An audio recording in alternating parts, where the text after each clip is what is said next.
le deuxième chapitre, les modalités d'accès à la formation. Et là, je commence par le droit individuel à la formation, parce que quand même, c'est là un vrai changement, il y a une vraie rupture avec le paysage qu'on connaissait avant. Donc, accrochez-vous, si vous n'avez pas suivi les épisodes précédents, c'est un monde nouveau qui s'ouvre.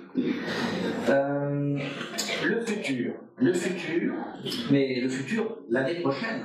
L'année prochaine, c'est un schéma un peu comme ça, un peu simple, très simple, des intermédiaires.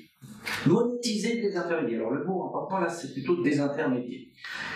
Des intermédiaires, ça veut dire qu'il n'y a plus d'interlocuteurs. Le CPF est géré par la Caisse des dépôts. Et la Caisse des dépôts, c'est pas un guichet. C'est pas un guichet. On abandonne la logique de guichet. Et donc l'idée, c'est de créer une application et un site internet qui permettra aux citoyens détenteurs de ce CPF de lire de voir quelle est la somme d'argent qu'il y a dans le portefeuille, dans le porte-monnaie du CPF. Il n'y a plus de liste éligible. Donc toute l'offre de formation accessible au CPF seront aussi repérables. Les abondements financiers, on va en parler tout à l'heure, il y aura même les dates des sessions de formation. Et donc grâce à cette application, il pourra s'inscrire dans un organisme de formation qui organisera des formations éligibles au CPF. Et quand il sera rentré dans le processus de formation, cet organisme de formation sera payé directement par la Caisse des dépôts et consignations. Donc ce porte-monnaie qui paye le coût pédagogique et des intermédiaires dématérialisés, et au bout d'un moment, donc cet argent, c'est l'organisme de formation qui le récupère. Donc on a un processus tout à fait intéressant, dans le sens où, après tout, c'est un droit individuel, donc on met l'individu en face de l'organisme de formation. Alors on va voir que cet organisme de formation, à terme, il va être obligatoirement certifié qualité.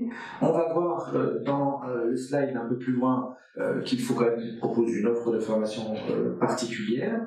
Et surtout, ça c'est un point juridique important à repérer, c'est que tout ce système fonctionnera sur la base d'une condition générale d'utilisation de la plateforme. Donc si vous êtes intéressé en tant qu'organisme de formation par ce système, un petit peu comme quand vous vous inscrivez sur un site internet, sur une application, on va vous demander d'adhérer aux conditions générales d'utilisation de la plateforme. Donc si vous mettez un stage de préparation et de certification dans le système, que vous avez signé les conditions générales d'utilisation, vous serez engagé vis-à-vis de la Caisse des dépôts et consignations à respecter un certain nombre de conditions. Donc ça, c'est un point à repérer, parce que pour l'instant, je n'ai pas eu entre les mains, nous n'avons pas encore entre les mains ces fameuses conditions générales d'utilisation. C'est un peu la pièce manquante. Nous avons un décret qui nous les annonce, mais nous n'avons pas concrètement la règle du jeu. En tout cas, chaque fois que la Caisse des dépôts et consignations parle de ces CGU, elle nous dit clairement que la Caisse des dépôts se retrouve dans une obligation de contrôle qualité absolue. Il faut absolument, puisque c'est un droit individuel, que l'individu ne soit pas floué par l'outil d'intermédiation que la Caisse des dépôts va gérer. Donc on aura l'occasion d'étudier certainement ces CGU ultérieurement. Rentrons maintenant un petit peu plus dans l'application. Donc j'ai parlé de l'information.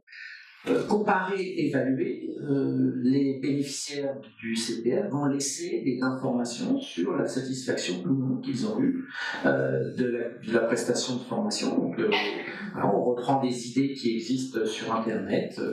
Voilà. Et ensuite, c'est ça qui est important, c'est que cette application va commencer à voir le jour au mois de novembre. On parlait du semestre, c'est plutôt donc le dernier trimestre, et la CDC va rentrer en mode test au cours du second trimestre. Donc l'application commence à être testée, mais il va y avoir des simulations plus importantes bientôt. Voilà, donc un mécanisme d'accès à la formation complètement nouveau va être créé par la Caisse des dépôts et consignations.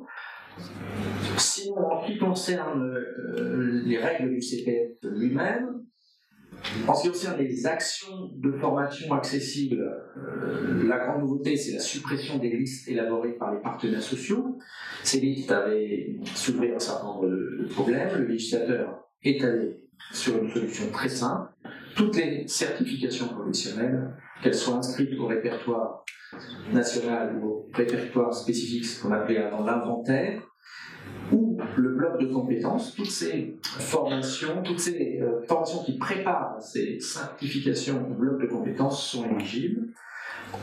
En ce qui concerne le non certifiant, le législateur a rajouté au code de la route la question du permis poids lourd. Voilà, donc on peut aller jusqu'au permis poids lourd. Sinon, on retrouve les mêmes éléments, la VAE, le bilan de compétences, la création de la reprise d'entreprise, et puis les actions dans le cadre du conseil du compte engagement citoyen.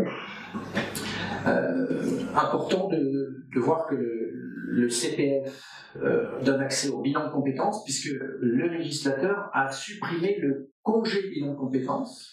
Donc ça fait un peu la transition avec le CPF de transition. Donc, nous n'avons plus de congé spécifique pour le bilan de compétences. Par contre, le législateur a maintenu un congé VAE.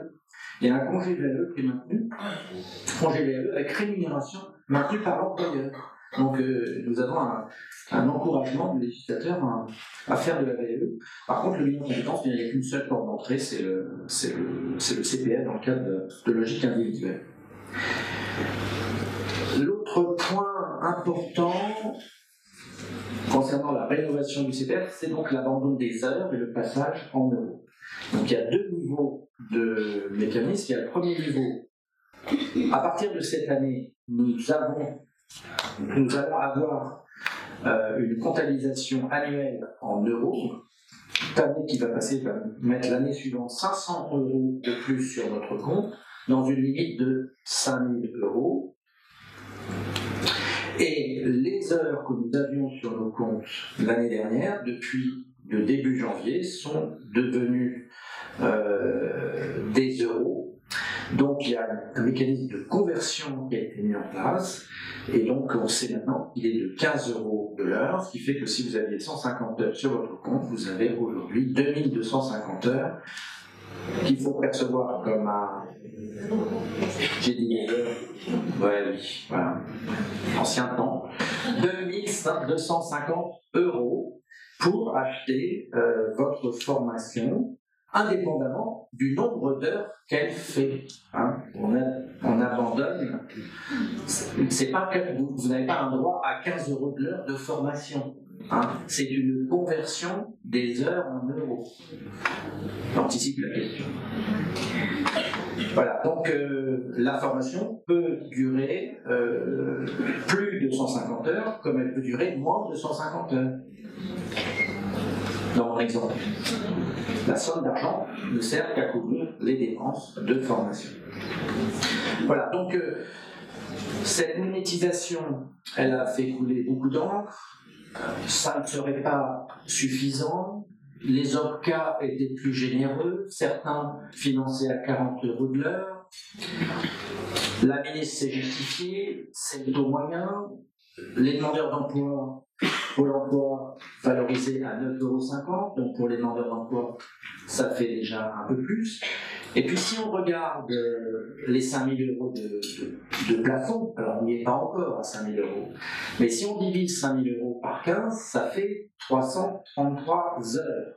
333 heures, c'est le double du plafond du CPF en heure.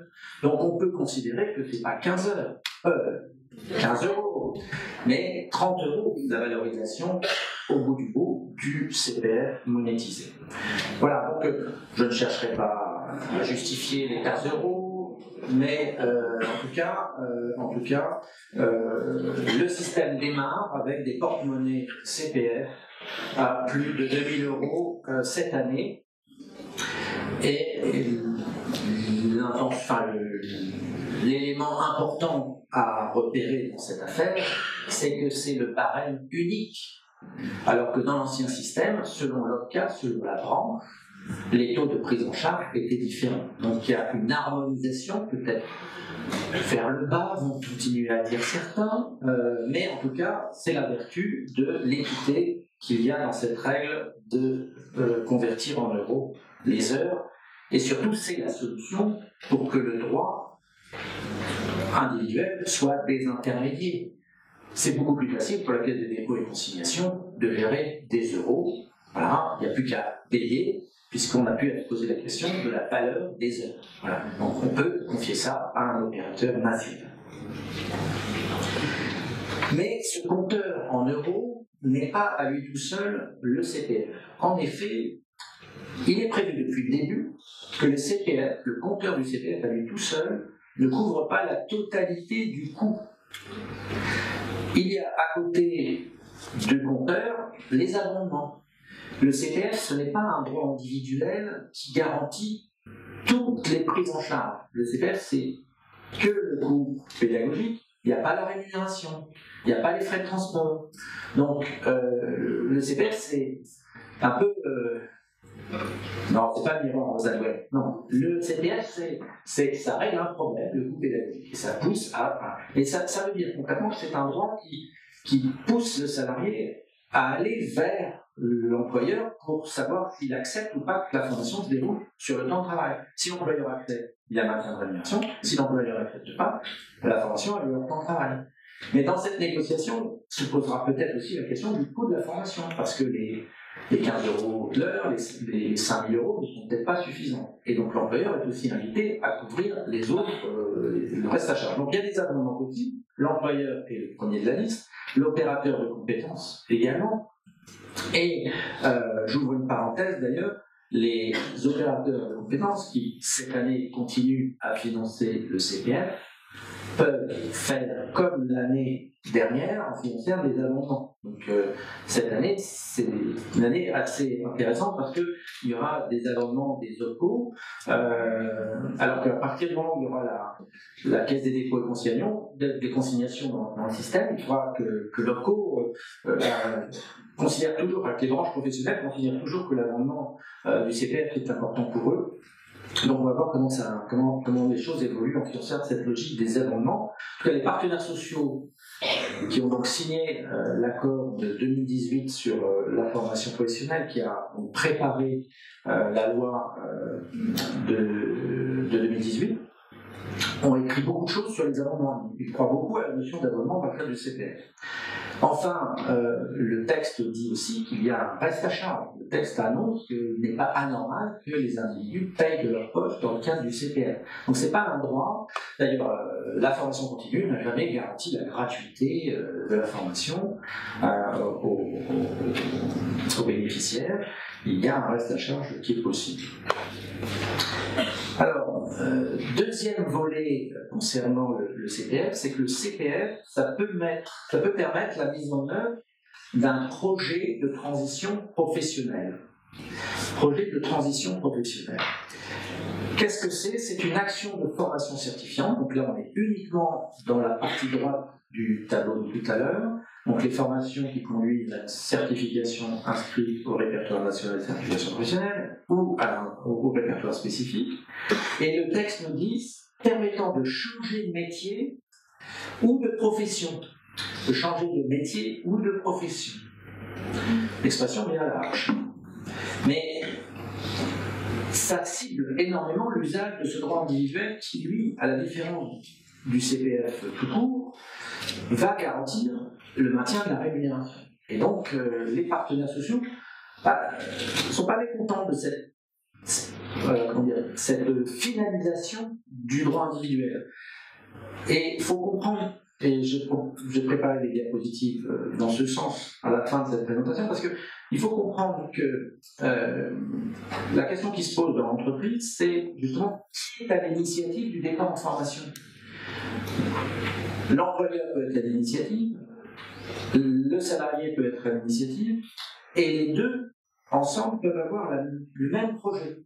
Donc, il faut clarifier tout ça, et le CPF de transition, c'est vraiment l'hypothèse où, à un moment donné, le projet du salarié ne peut pas rentrer dans les options de l'entreprise. Et c'est pour ça que la rémunération sera financée par un tiers. Elle ne peut pas être financée par l'employeur parce que, visiblement, le projet, c'est peut-être éventuellement de quitter cette entreprise. Donc nous avons là un scénario de mobilité professionnelle beaucoup plus clair, annoncé.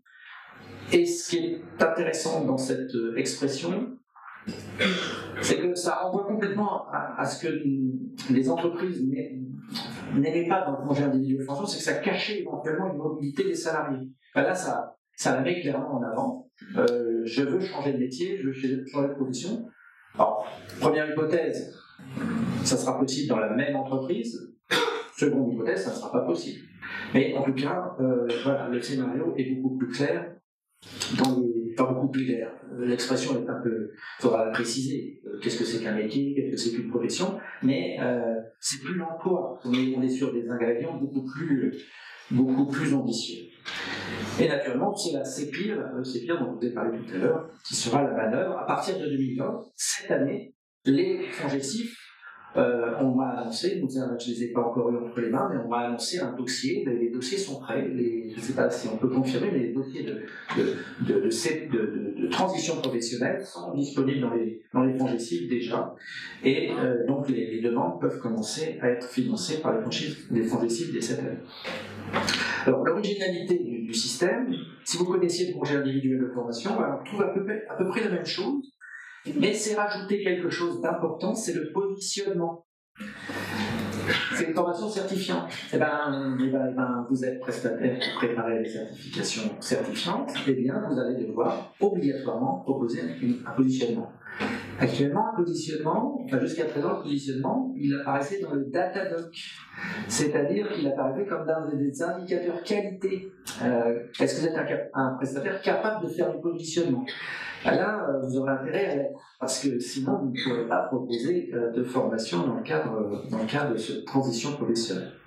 Sinon, ça fonctionne à peu près comme avant, c'est-à-dire il y a un opérateur paritaire qui va s'occuper du dossier, et s'il accepte le dossier, il y aura prise en charge de la rémunération selon des barèmes qui ne vont pas changer, avec toujours 2 fois le SMIC comme critère, et puis l'organisme de formation qui se fait financer par la commission paritaire, et un effet quand même important à repérer, les fonds qui financent la transition professionnelle, c'est naturellement le porte-monnaie du CPF. Donc, c'est d'abord ces fonds-là et ensuite les fonds de la CPF, ce qui fait qu'automatiquement le compteur est débité.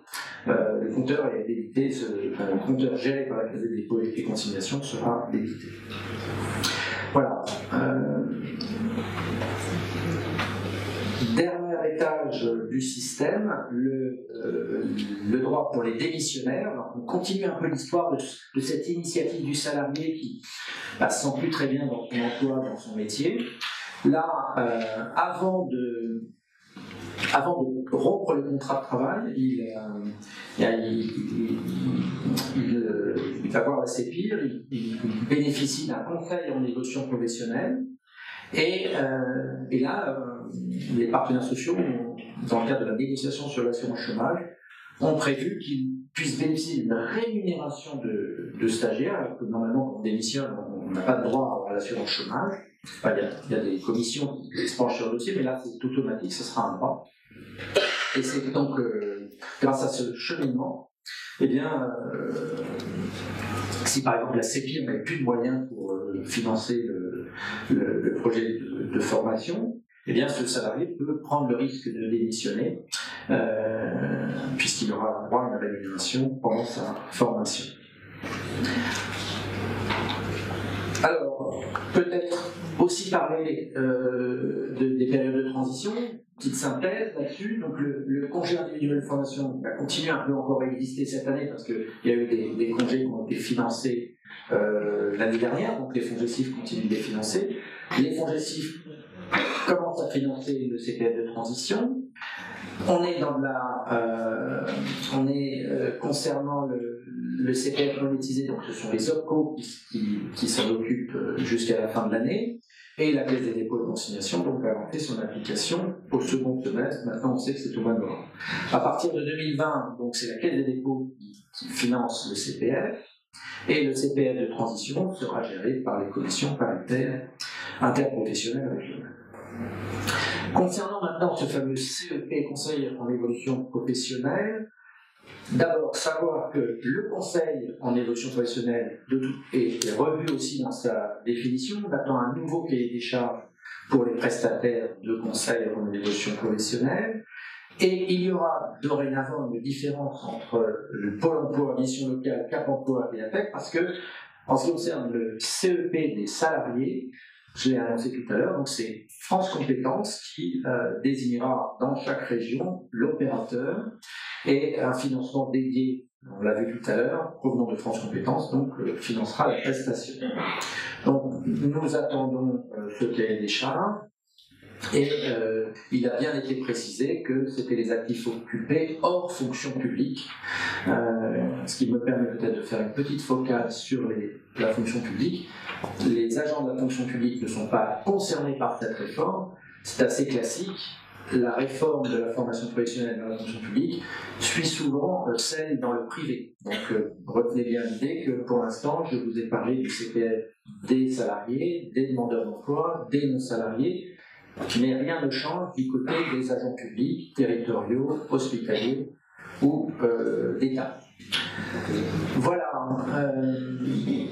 Peut-être aussi une précision concernant le CPF des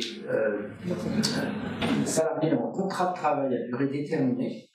Une règle du jeu a été modifiée par rapport au congé individuel de formation des CDD. Je ne sais pas si vous aviez repéré cette disposition.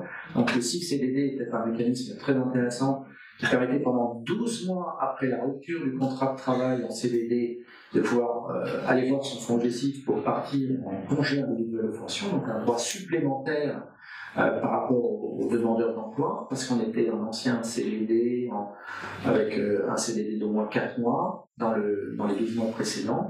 Voilà, donc ces règles du jeu, on les retrouve. Par contre, ce qui a été modifié en ce qui concerne le CPF des CDD, c'est que c'est dans les 6 mois après la rupture du CDD et plus dans les 12 mois que le départ en formation devra avoir lieu, et il faudra que ce projet de formation ait été envisagé avant la rupture du CDD. Donc ça fait beaucoup d'éléments nouveaux pour les CDD. Voilà.